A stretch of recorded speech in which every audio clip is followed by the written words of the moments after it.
Hello everyone, welcome back to Speaking Spurs and me, Kieran, talking all things Tottenham. So, since I've been gone, we have been knocked out of the cup by Manchester City. That's right, they finally scored a goal at the Tottenham Hotspur Stadium. In fact, they did score another one on the day, but it was ruled out. But nonetheless, they did beat us, and I think it was an indication of where we're actually at. I know we've got players missing at the moment, but it just goes to show the depth in their squad and experience is a lot of a higher standard than where we're up at the moment. And Ange Postecoglou did talk about that himself. So since then, we then host Brentford at home, and we get a victory, hard fought victory, very scrappy game. They drew us into a different kind of game to what we're used to. And once again, we've still got players missing. There's still injuries. There's still players out on international duty. So, we've had our transfer window. We'll talk about that a little bit at the end, plus a separate video going into more detail.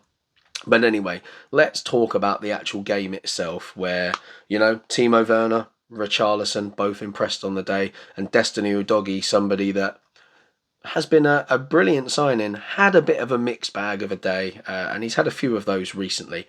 But let's not forget he's young. There were plenty of people calling him a liability and slating him and things like that. But let's not forget his age and just how good he's been, bearing in mind it's his first season in the Premier League, coming from the Italian League, which is not anywhere near as good as the Premier League. So, what happened in this? So we got our 3-2 win against Brentford on a Wednesday night.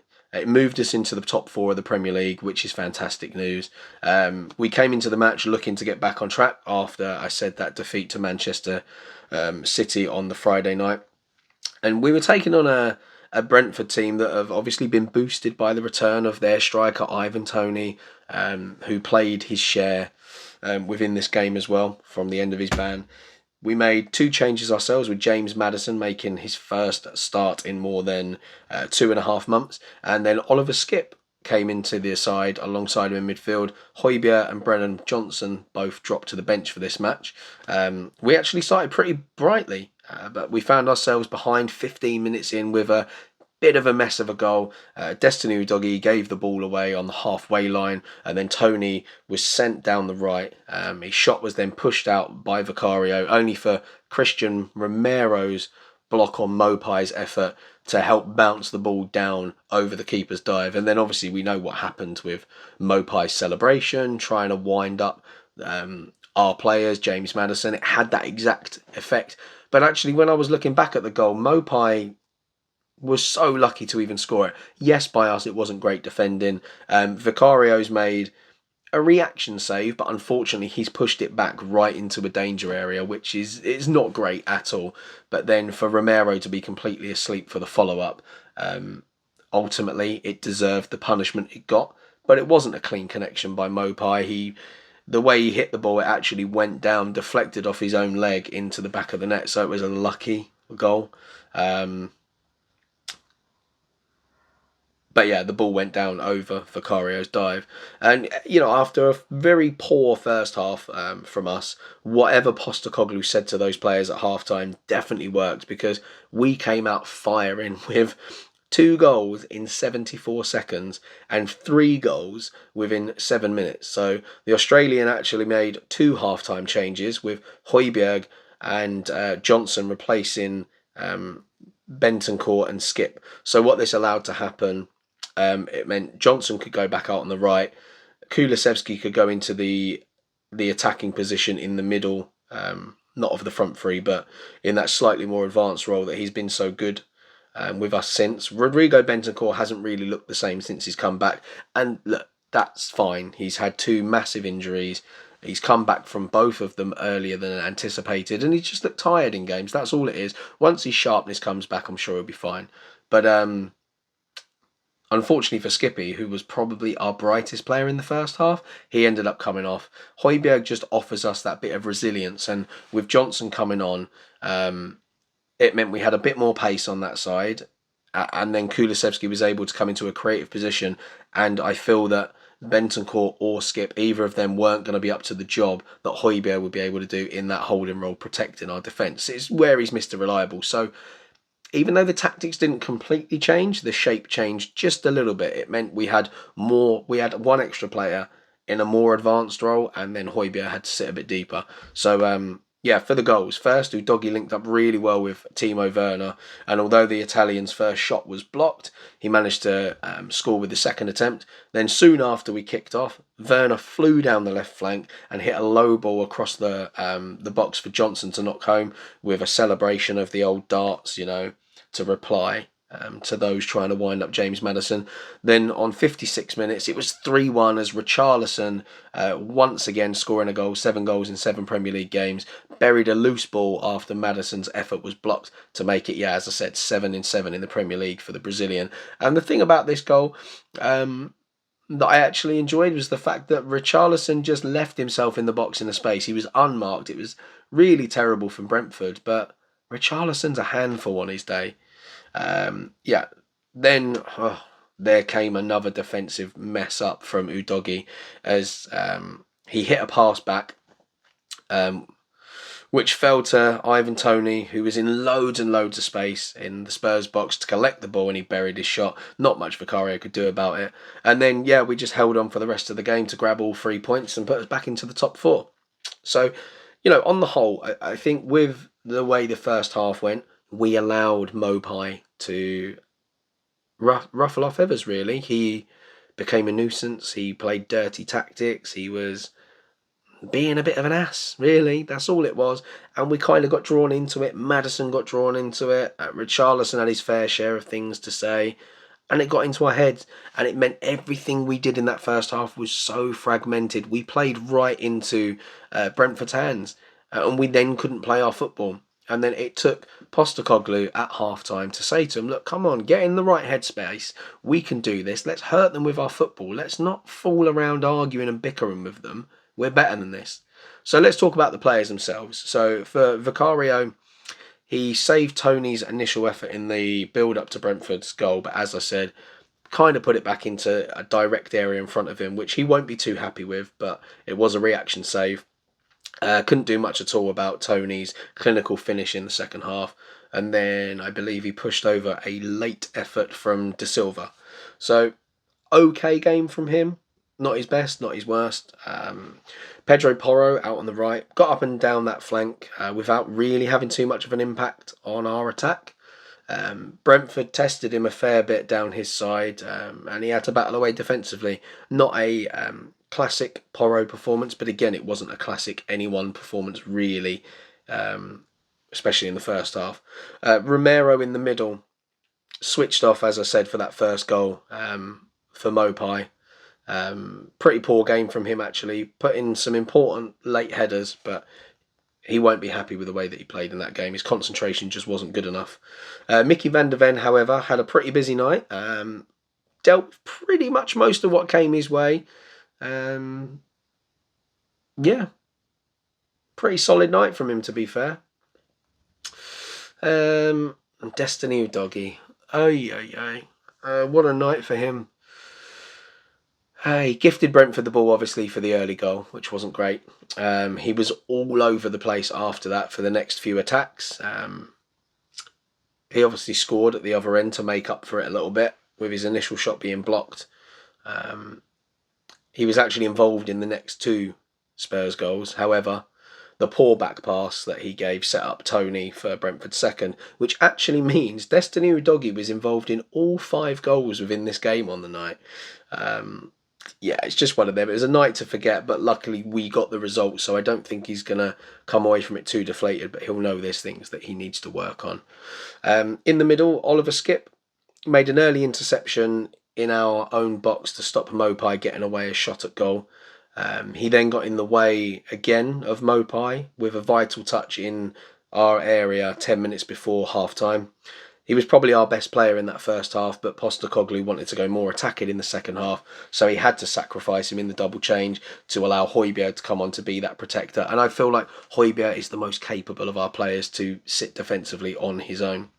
Bentancur, as I said, still working his way back in, very similar to the performance against City. He just looked off the pace at times, but he'll get there. We know the quality that he's got. James Maddison, rusty himself. after having 2.5 months out, grew into the game. He had a blocked effort that actually led to Richarlison's goal in the second half, and then came off towards the end with a bitter cramp. That he's still working his way towards match fitness, and he'll get there at some point. He'll be all right. Dejan Kulusevski started out on the right, fought away as he always does without too much quality, which is a regular thing of his at the moment. Although he was involved in the build up to the second goal. And for him, I feel like it's one of those where now we've seen him in the middle, he doesn't look the same player when he's out on the right.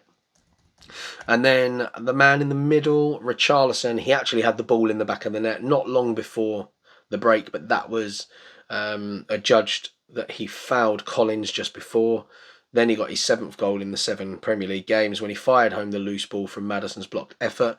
He battled away pretty much all night in what was a tough role up top because didn't get a lot of service, and he was one of our better players on the day. Now, it was a toss between Richarlison and Timo Werner who was going to get man of the match in this game. And then for Werner, his first half, some poor final balls. Sprung into life though early in the second half. First he linked up well with Udogie for Udogie's goal. Then he grabbed an assist by racing down the flank, firing the ball across for Brennan Johnson at the back post to score. He was pretty much tired after that, but he more than played his part. And speaking after the game, I don't know if anyone saw it on Spurs, I think it was Spurs Play or something like that. He was talking about where he actually is physically because for those of you that don't know, before he came to us from Leipzig, he wasn't actually playing a lot of football. He had an injury, he came back from that, struggled to get lots of minutes back in the side, and he actually said that he's probably at about 80% right now, which kind of makes sense because he's not making those lung-busting runs as often, but he made quite a few in a short space of time, and rightfully he was tired after the game. But the pace is there.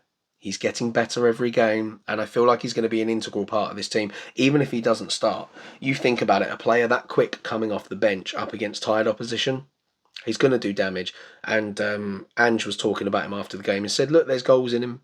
Eventually they'll happen. So, Timo Werner, good performance from him. And at the moment, he makes runs, and a bit like I've said about Richarlison before, they make these runs that players just don't pick up on quick enough. So, a lot of the time, Werner will be offside as well by the time the ball's played, not through any fault of his own. It's just the players around him just don't know his game yet and they're not quick enough to play him. So let's talk about the subs. Brennan Johnson, that was obviously dropped to the bench, returned after half-time with a bang, scored a close range effort just minutes after coming on. I'm pretty sure it might have been his first touch as well. So that's his first goal at the Tottenham Hotspur Stadium. He then played a lovely flick into the path of Dejan Kulusevski, who should have actually hit the shot early in the box, but he didn't. And in the end, he started waiting and seeing what to do, and then his effort was blocked. So, okay from Brennan Johnson. Højbjerg came on as the holding midfielder in an attacking trio in the centre of the park, and he helped to try and bring some order just to our play, really, as we were moving forward. He was there to protect and did an okay job. He's been Mr. Reliable. And actually, I know there were a lot of people thinking he was going to go in this window. He actually came out himself and has spoken about that, saying that he was going to be here till the end of the season. So he had no intention of going. He's still got time on his contract for us to make a bit of money off him, but now would have been the premium time to get the most money out of him.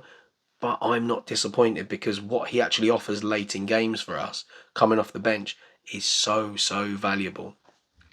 We got to see Radu Dragushin once again, very late though, replaced Maddison for the final stages, and then Jamie Donnelly came on in added time and worked hard. And I think a lot of people thought that with Jamie Donnelly coming on late instead of Brian Hill, that signalled the intent that we were going to let Brian Hill go out on loan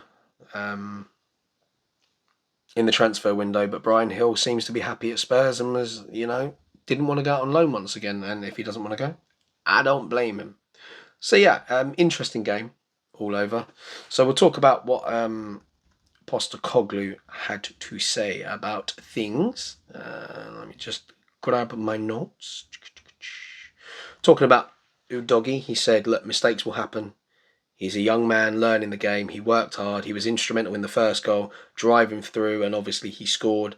just his drive, and he continues to present himself. I've got no issues with Destiny, and I thought he was good. He made a mistake, but you know what? I've made more mistakes today like that, let alone in a career. So, and I think that's the way you got to look at it with young players. You're bringing them into the best league in the world.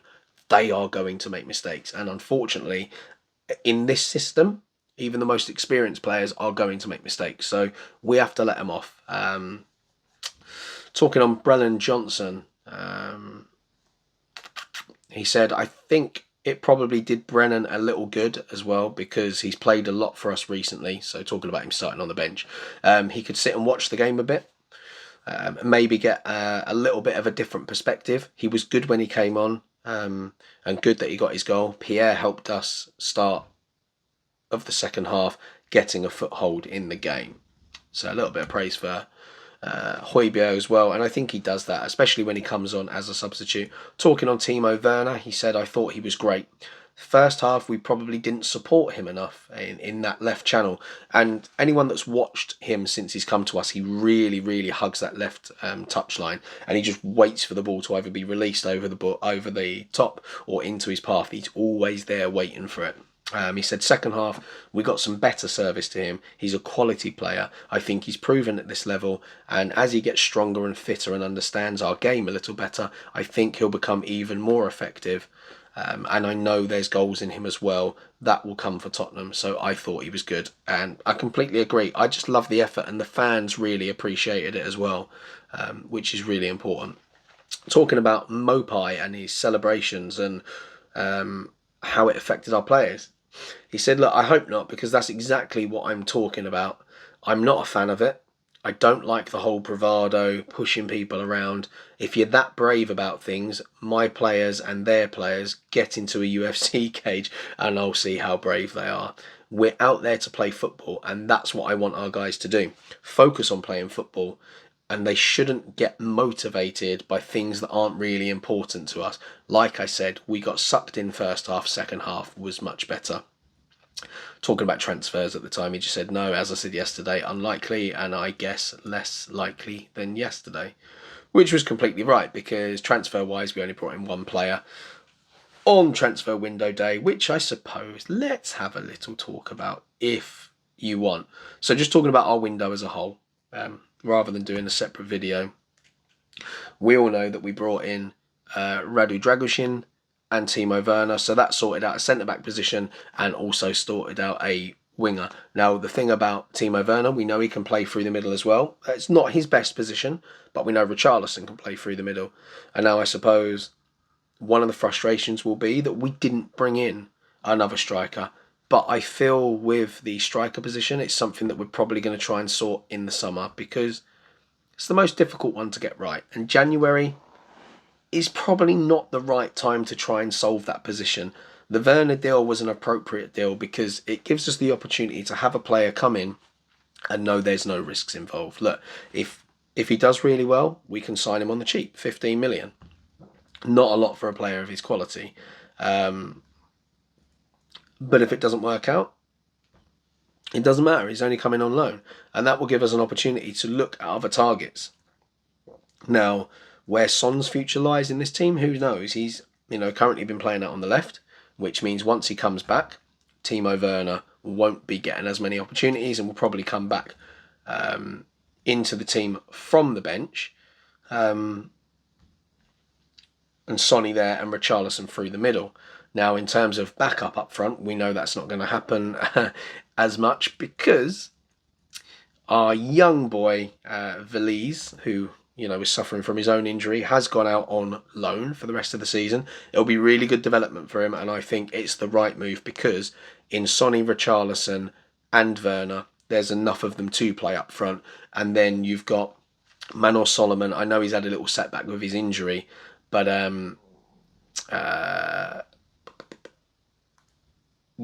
with Solomon eventually coming back, that will have our left wingers essentially Timo Werner, Manor Solomon, Brian Hill, Son Heung-min and Richarlison can play on the left. So that's 5 of them. And of those 5, the ones that can play through the middle, you have Sonny, Richarlison and Werner. So there's 3 of them there. And then the right wing we're pretty well stocked up on. as well, because you have Dejan Kulusevski, Brennan Johnson, Richarlison can play there as well, and I'm pretty sure if you wanted to do an inverted version, then you could potentially put Werner out there as well. So, we're stocked up in those areas. Now let's talk about what happened on deadline day. It's pretty exciting. Many Spurs fans had no idea who this player was. And that's mainly just because of where he plays. So we actually beat Barcelona on deadline day to the signing of 8.5 million Swedish wonder kid. Now, 8.5 million is a lot of money to splash out on an unproven player in a decent league. And that player was Lucas Bergvall. Now, he is young, Swedish. Dejan Kulusevski played his part in it. Now, I think a lot of players... Barcelona obviously have their own financial issues, but the thing is with Barcelona over the years, they've not been as good at bringing their youngsters through. And we've seen in sort of like the last 5 years, a lot of Barcelona's youngsters have left them and gone to play first team football across Europe at some top teams and got in there. So look, he's a talented teenager, and it's like 11 million euros, which is 8.5 million. It sees him sign a 5-year contract, and he will join the first team squad in the summer when he turns 18. So actually, this one didn't have to go through on deadline day because of his age. There was plenty of time to do it. He visited both Hotspur Way and Barcelona over the last week before deciding his future, which is a massive, massive call for him. The medical was set for today, with Bergvall to become Ange Postecoglou's third January transfer acquisition, joining obviously Werner and Dragushin. So, in the hopes of convincing him to join us, a decision was made to use fellow Swede Dejan Kulusevski, who obviously is a massive, massive player in Sweden and keeps winning awards for them, as an ambassador for us to use him, and it appears to have paid dividends. So young players being trusted with huge responsibilities by Postecoglou may also have been an important decision to Bergvall. You look at Destiny Udogi, Pat Matassar, Alejo Veliz has had some minutes among those getting, regular opportunities. So that would have been a plus. Whereas at Barcelona, it's quite blocked for that. Obviously, we've got Croatian talent, Luka Vuskovic as well, also set to join this one from Hajduk Split when he turns 18, with the defender touted as a player set for a huge future in the game. To gain more senior minutes, Vuskovic has actually now joined top flight Polish side Radomiak. I think that's how you pronounce that. So he's gone out there on loan from Hajduk Split, even though he's so Tottenham loaned him back to Hajduk Split. Now he's gone on loan to there. Talking about other targets that we didn't get through the line, so Antonio Nusa and Conor Gallagher, they were our other January Spurs targets. However, neither of them actually moved to any advanced stage. Brentford looks set to hijack that deal for the Club Brugge star. However, he actually had issues with his medical, and that prevented the move from going through. While we were never going to meet the valuation that Chelsea had put on Conor Gallagher, we weren't willing to part with 50 million. And actually, when you look into our youth academy, there's a reason why we might not have gone for it. If you have a look at Alfie Devine, who went out on loan in League One and almost immediately has gone on loan into the Championship. So if we talk about his loan into League One, he managed 3 assists and 3 goals, and already in the Championship in one appearance he's already managed an assist. So a bright future for him. He was incredible in the academy, and he's always pushed on further and further and further. But look, this transfer window for us was more important in a sense of getting players out of the club. Many loans, players leaving on kind of loans. So Veliz obviously completed a loan switch to Sevilla as he continues to recover from injury. Brian Hill chose to stay in North London, which is absolutely fine. Eric Dyer obviously went to Bayern Munich on loan for the rest of the season, but that will see out his contract. Jed Spence went the other way after we signed Dragushin. Jafet Tanganga has obviously gone out to the Championship. He was recalled from his loan in Germany because it just didn't work out, and he then couldn't break into the squad. but I feel like he'll get some good game time in the Championship. We know that Ashley Phillips went out as well and has been doing really good things. Joe Rodon has been tearing it up as well. So all round for us, it was a decent window. And a part of the reason why we didn't see many clubs bringing in players, it's not just us, lots of other teams weren't doing it, is because of financial fair play. Everybody's kind of worried when you're seeing teams being deducted points. Um, Not just in the Premier League, there's teams in the Championship and lower down that have been deducted points in England. It's a scary time. So I feel a lot of clubs are just waiting and doing their research to get their main targets through the door in the summer. And it's a hard time to get it right in January anyway. Because you could bring a player in on loan or permanently, they get injured, and you've essentially just wasted a January transfer. So yeah, that's it on the transfer front. That was it on everything else. I hope you enjoyed that one. I aim to be around a lot more regularly. It's just where some of you have followed the channel for a while and you know that I do other things. So I'm an actor, performer. I'm actually going to be on stage come the end of this month. So I'm quite busy with that at the same time, but I will try and fit in videos as and where I can, whilst I've got my full-time job as well. So if you haven't seen me around, that's kind of been why I've been very, very busy in rehearsals. And unfortunately for me, a lot of the Spurs games have fallen on days I'm rehearsing. And one thing that I don't like to do on this channel, if I don't get a chance to watch the game, whether that be live at a stadium or on the TV, I don't really like to then come on here and just blag my way through a video. I don't think that's fair to you, the viewers, to do that. So if sometimes you don't see a video, it's probably because I haven't been able to watch the game, and just watching a few highlights is not enough to come on here and have a conversation with. I don't think that's right. I'm not going to come on here and blag my way through a conversation about a game that I haven't seen just to get some extra views. That's not right. So, usually if I don't do a video, it's because I haven't seen the game, I haven't been well. Sometimes I do make them when I'm on holiday, but sometimes I can't, or if I'm on stage. So apart from that, the rest of you know the drill. I'm around as and when I can be, but my focus this year is to do more and more videos. So everybody that's continued to support the channel, thank you so much. It means a lot. Those of you that are new, welcome. I hope you stick around. I don't do really controversial views on here. I don't rant and rave. You're not going to get an oozing expressions on here. I'm not that kind of guy. So thanks for sticking around. I have been Kieran from Speaking Spurs. Don't forget to support the video with a like. Please subscribe to keep the channel growing. And until next time, come on you Spurs.